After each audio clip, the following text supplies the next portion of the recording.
Education gives you a different way of looking at it. That's the way. That's not the way that God works. The whole point of science is that it doesn't require faith. That it has evidence that backs up your beliefs. How does science help those people in Kabira? How does science help? Hang on. Wait a minute, over here. Carry on. Laurie's over here. Science doesn't need faith. The whole...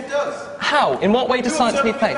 No, but I don't have faith. It needs a leap of faith. What happened 1 second before the Big Bang? I don't know, but that Absolutely, so you're exercising faith.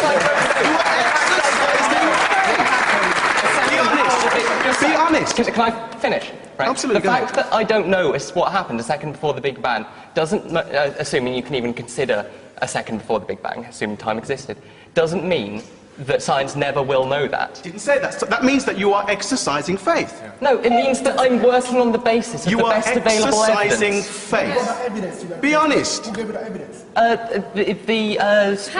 Well, science... You know, Christians used to teach... Can I just make this point?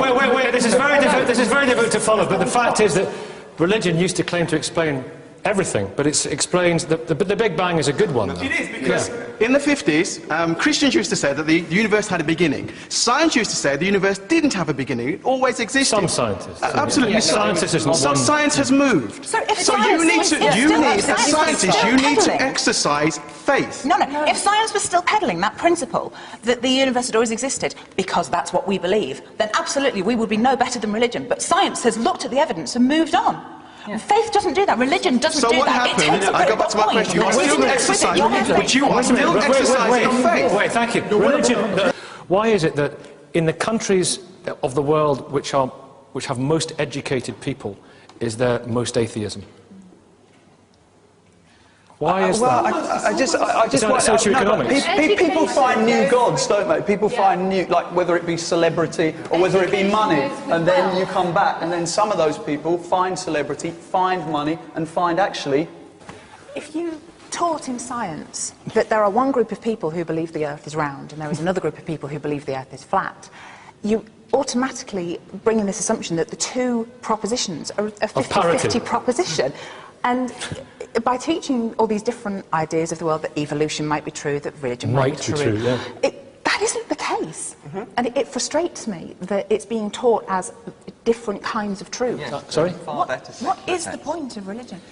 What is the point of religion? If you can take these great parts of the Bible which say, love your neighbour, do good to those who persecute you, etc., that's brilliant.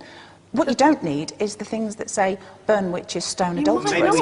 And if you can cherry-pick that... It's very easy for people outside faith to look in and accuse people and say, you know, you're cherry-picking this, that and the other. Laurie, what do you think about giving a child that you have the religion that you want to give that child? I think it's quite naive to say that that there aren't people with very, very strong faith who do horrible things and believe horrible things because of their religion.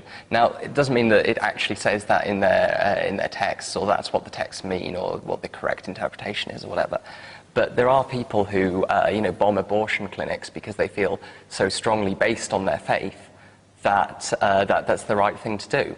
I think that's highly polluting to many people's minds, and certainly can be extremely damaging in children. I think parents have an absolute right to bring their children up in the manner they see fit, but it becomes danger when, say, Jehovah's Witnesses restricting their children from having blood transplants transfusion, because they think that it's against God. I mean, that people die as a result of that. But that's more, but for them, that is more important. That for them, I guess, the idea that they could die isn't the worst thing that could happen, because within that religious understanding, there are things that they find more important than you, who don't have a particular. And that's great for them. That's great for them.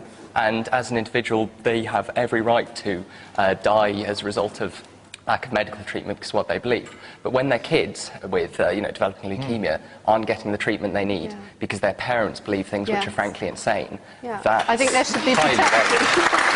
Faith schools are a good idea, then. They give you that moral code. No, but why would you need faith to give you a moral code? There's so much. Where do you think most of the moral code comes from? Human beings. From people. Just human beings, we just kind of made it up. If you take... A lot of this country that you're living in was built on a very Christian foundation. A lot of it.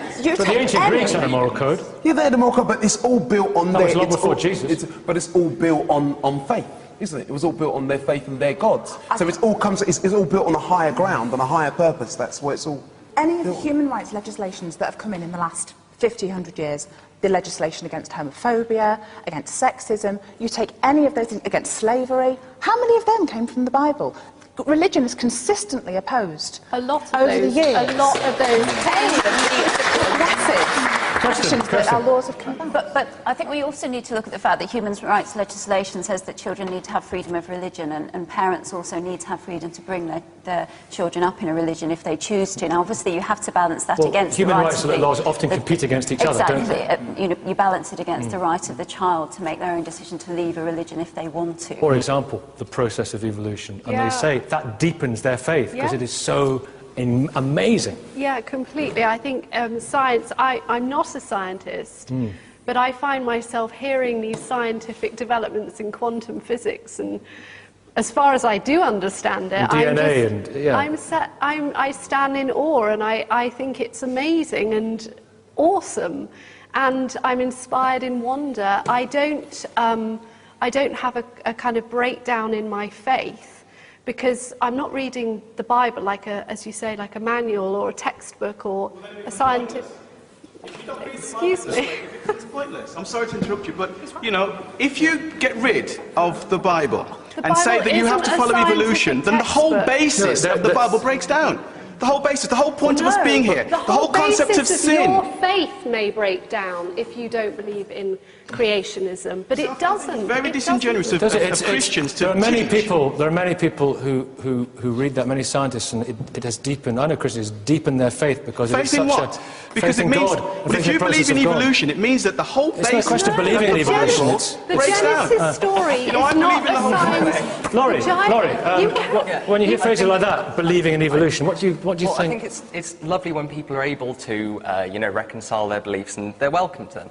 The problem is that a lot of, as this man's demonstrating, a lot of religious people make scientific claims, make claims about the natural world, whether that's the virgin birth, whether it's the nature of the development of life on this earth. They're making claims which can be testable by science, are hypotheses which can be tested with evidence, and time again they've been demonstrated to be inaccurate, to not hold up to the best evidence we can get. Now, if you want to have faith in God and believe that there's some kind of spiritual force in the universe, that's fine, great. And I know plenty of scientists who have that kind of belief and believe in science. When you're making claims about the natural world that simply aren't true, then you're wrong.